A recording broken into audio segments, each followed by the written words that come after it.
എല്ലാവർക്കും നമസ്കാരം. ഭക്തിയും ജ്ഞാനവും ഒരുപോലെ നിറഞ്ഞു നിൽക്കുന്ന നാരായണീയത്തിലേക്ക് സ്വാഗതം. ഇന്ന് നമ്മൾ 8ാം ദശകത്തിലെ അവസാന ഭാഗത്തേക്കാണ് കടക്കുന്നത്. പ്രപഞ്ചം മുഴുവൻ ഒരു മഹാസമുദ്രമായി മാറിയ കാലത്ത് നിന്ന് ഒരു താമരപ്പൂവിൽ നിന്ന് പുതിയൊരു ലോകം വിടരുന്ന മനോഹരമായ കാഴ്ച. ഈയൊരു പ്രപഞ്ച സൃഷ്ടിയുടെ വർണ്ണനയിൽ നിന്ന് ഒരു ഭക്തന്റെ ഹൃദയത്തിൽ നിന്നുള്ള പ്രാർത്ഥനയിലേക്ക് നമ്മൾ എങ്ങനെയാണ് എത്തുന്നതെന്ന് നമുക്ക് നോക്കാം. ഒന്ന് സങ്കൽപ്പിച്ചു നോക്കൂ, പ്രപഞ്ചത്തിലെ എല്ലാം ഒന്നായി ലയിച്ച് കാരണജലം മാത്രം ബാക്കിയായൊരവസ്ഥ. ആ വലിയ സമുദ്രത്തിൽ ഭഗവാൻ വിഷ്ണു യോഗനിദ്രയിലാണ്. സകല ജീവജാലങ്ങളും ലോകങ്ങളും അവിടത്തെ ഉള്ളിൽ ഒരു സൂക്ഷ്മരൂപത്തിൽ സുരക്ഷിതമായിരിക്കുന്നു. ആ ഒരു ശാന്തതയിൽ നിന്നാണ് ഒരു പുതിയ കൽപ്പത്തിന് തുടക്കമാകുന്നത്. അപ്പോ ആ യോഗനിദ്രയിൽ നിന്ന് ഭഗവാൻ ഉണരുകയാണ്. കാലം ഓർമ്മിപ്പിക്കുന്നു, അല്ലേ? പുതിയ സൃഷ്ടിക്ക് സമയമായി. അപ്പോഴാണ് ആ ഒരു അത്ഭുതം സംഭവിക്കുന്നത്. ഭഗവാന്റെ നാഭിയിൽ നിന്ന് ദിവ്യമായ ഒരു താമര വിരിഞ്ഞുവരുന്നു. അപ്പൊ നമ്മുടെയൊക്കെ മനസ്സിലൊരു ചോദ്യം വരുമല്ലേ, ചുറ്റും വെള്ളം മാത്രമുള്ള ആ ഒരവസ്ഥയിൽ നിന്ന് എങ്ങനെയാണൊരു പുതിയ പ്രപഞ്ചമുണ്ടാകുന്നത്? ഭട്ടതിരിപ്പാട് അത് വർണ്ണിക്കുന്നത് നമുക്കൊന്ന് കേട്ടുനോക്കാം. ദശകം 8 ശ്ലോകം 10.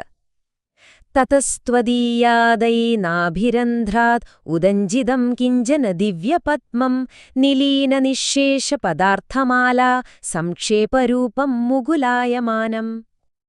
അപ്പോ എന്താണിവിടെ സംഭവിക്കുന്നത്? ഭഗവാന്റെ നാഭിയിൽ നിന്ന് ഒരു താമരമൊട്ട് ഉയർന്നുവരുന്നു.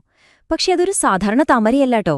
മുൻപ് ഭഗവാനിൽ ലയിച്ചു ചേർന്ന സകല ലോകങ്ങളും അവയുടെയെല്ലാം ഒരു സൂക്ഷ്മരൂപം ആ താമരമൊട്ടിന്റെ ഉള്ളിലുണ്ട്. അതായത് വരാൻ പോകുന്ന പ്രപഞ്ചത്തിന്റെ ഒരു സംക്ഷിപ്ത രൂപം തന്നെയായിരുന്നു അത്. ആ താമരമൊട്ട് ഒരു പൂവ് എന്നതിലുപരി പുതിയൊരു സൃഷ്ടിയുടെ തന്നെ തുടക്കമായിരുന്നു. ഇനി സംഭവിക്കാൻ പോകുന്നതെന്താണ്? സാക്ഷാൽ സൃഷ്ടികർത്താവായ ബ്രഹ്മാവിന്റെ ആവിർഭാവം.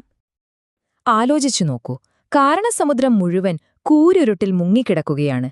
ആ ഇരുട്ടിലേക്കാണ് ഈ ഒരൊറ്റ താമരമൊട്ട് വിരിഞ്ഞുവരുന്നത്. അതെങ്ങനെയാണ് ആ ഇരുട്ടിനെ മുഴുവൻ മാറ്റിക്കളഞ്ഞത്? അടുത്ത ശ്ലോകത്തിൽ അതിനുള്ള ഉത്തരമുണ്ട്. ദശകം 8 ശ്ലോകം 11. തദേതദംഭോരുഹ കുട്മലം തേ കലേവരാ തോയപഥേ പ്രരൂഢം ബഹിർനിരീതം പരിതഃ സ്ഫുരദ്ഭിഃ സ്വധാമഭിർധ്വാന്തമലം ന്യുകൃന്ദത്. അതായത് ഭഗവാന്റെ ശരീരത്തിൽ നിന്നുണ്ടായ ആ താമരമുട്ടുണ്ടല്ലോ, അത് വെള്ളത്തിനു മുകളിലേക്കിങ്ങനെ പൊങ്ങിവന്നു. എന്നിട്ടോ അതിൽ നിന്ന് വന്ന ദിവ്യമായ പ്രകാശം ചുറ്റും പരന്നു. പ്രളയകാലത്തെ ആ ഘോരമായ അന്ധകാരത്തെ അത് പൂർണ്ണമായും ഇല്ലാതാക്കി. പ്രപഞ്ചത്തിൽ വീണ്ടും വെളിച്ചം നിറയുകയാണ്. ഇരുട്ടൊക്കെ മാറി ചുറ്റും പ്രകാശം. ആ ദിവ്യമായ താമരപ്പൂവില് ഇനി എന്ത് സംഭവിച്ചു കാണും? ആരായിരിക്കും അവിടെ പ്രത്യക്ഷപ്പെട്ടത്? ദശകം 8 ശ്ലോകം 12. സംപുല്ലപത്രേ നിതരാം വിചിത്രേ തസ്മിൻ ഭവദ്വീരധൃതേ സരോജേ സപത്മജന്മാ വിധിരാവിരാസീത് സ്വയം പ്രബുദ്ധാഖിലവേദരാശിഃ. ഭഗവാന്റെ തന്നെ ശക്തിയാൽ താങ്ങി നിർത്തപ്പെട്ട മനോഹരമായി വിരിഞ്ഞ ആ താമരയുടെ ഇതളുകളിൽ സൃഷ്ടികർത്താവായ ബ്രഹ്മാവ് ആവിർഭവിക്കുകയാണ്. അതൊരു സാധാരണ വരവായിരുന്നില്ല. സകല വേദജ്ഞാനങ്ങളും എല്ലാ അറിവുകളും അദ്ദേഹത്തിൽ തനിയെ തെളിഞ്ഞുവന്നൊരവസ്ഥയിലായിരുന്നു ആ ആവിർഭാവം. അതായത് സൃഷ്ടിക്ക് വേണ്ടതെല്ലാം അപ്പോൾ തന്നെ അദ്ദേഹത്തിൽ നിറഞ്ഞിരുന്നു. ഇവിടെയാണ് നാരായണീയത്തിന്റെ ഒരു സൗന്ദര്യം വരുന്നത്. ഇത്രയും വലിയ പ്രപഞ്ച സൃഷ്ടിയെക്കുറിച്ചൊക്കെ പറഞ്ഞതിനു ശേഷം ഭട്ടതിരിപ്പാട് നേരെ വരുന്നത് അദ്ദേഹത്തിന്റെ സ്വന്തം വ്യക്തിപരമായ ഒരു പ്രാർത്ഥനയിലേക്കാണ്. ആ ഒരു യാത്രയുണ്ടല്ലോ, പ്രപഞ്ചത്തിൽ നിന്ന് ഭക്തന്റെ ഹൃദയത്തിലേക്ക്, അതാണ് നാരായണീയത്തിന്റെ മാന്ത്രികത. അപ്പം നമ്മളൊന്ന് ആലോചിച്ചു നോക്കൂ, ഈ പ്രപഞ്ചം മുഴുവൻ സൃഷ്ടിക്കാൻ കഴിവുള്ള ആ ഭഗവാന്റെ മുന്നിൽ നിന്ന് പ്രാർത്ഥിക്കുമ്പോൾ ഭട്ടതിരു എന്തായിരിക്കും ആവശ്യപ്പെട്ടിട്ടുണ്ടാവുക? ഈ ദശകത്തിന്റെ അവസാന ശ്ലോകം അതാണ് നമുക്ക് പറഞ്ഞുതരുന്നത്. ദശകം 8 ശ്ലോകം 13. അസ്മിൻ പരാത്മൻ നനു പാദ്മകൽപേ ത്വമിത്തമുത്ഥാപിത പദ്മയോനിഃ അനന്തഭൂമാ മമ രോഗരാശീം നിരുന്ധി വാതാലയവാസ വിഷ്ണു. എന്തൊരു മനോഹരമായ പ്രാർത്ഥനയാണല്ലേ!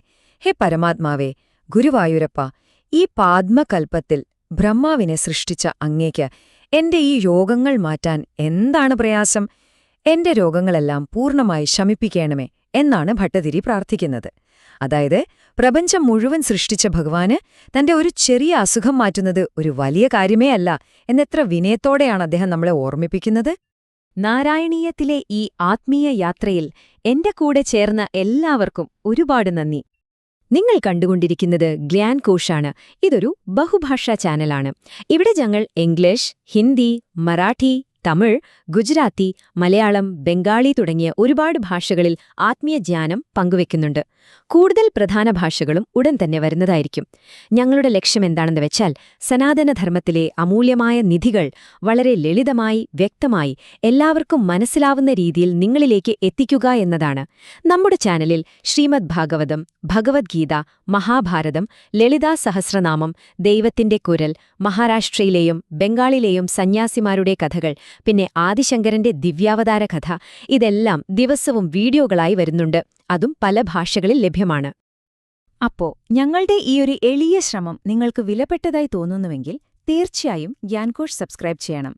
അപ്പോ ഞങ്ങൾ ദിവസവും ഇടുന്ന വീഡിയോകൾ നിങ്ങൾക്ക് നോട്ടിഫിക്കേഷനായി വരും. ഈ ദിവ്യമായ അറിവുകൾ നിങ്ങളുടെ കുടുംബവുമായും സുഹൃത്തുക്കളുമായും സമൂഹവുമായും പങ്കുവയ്ക്കാൻ മറക്കരുത്. നമുക്കെല്ലാവർക്കും ചേർന്ന് സനാതനധർമ്മത്തിന്റെ ഈ വെളിച്ചം എന്നും പ്രകാശിപ്പിച്ചു നിർത്താം.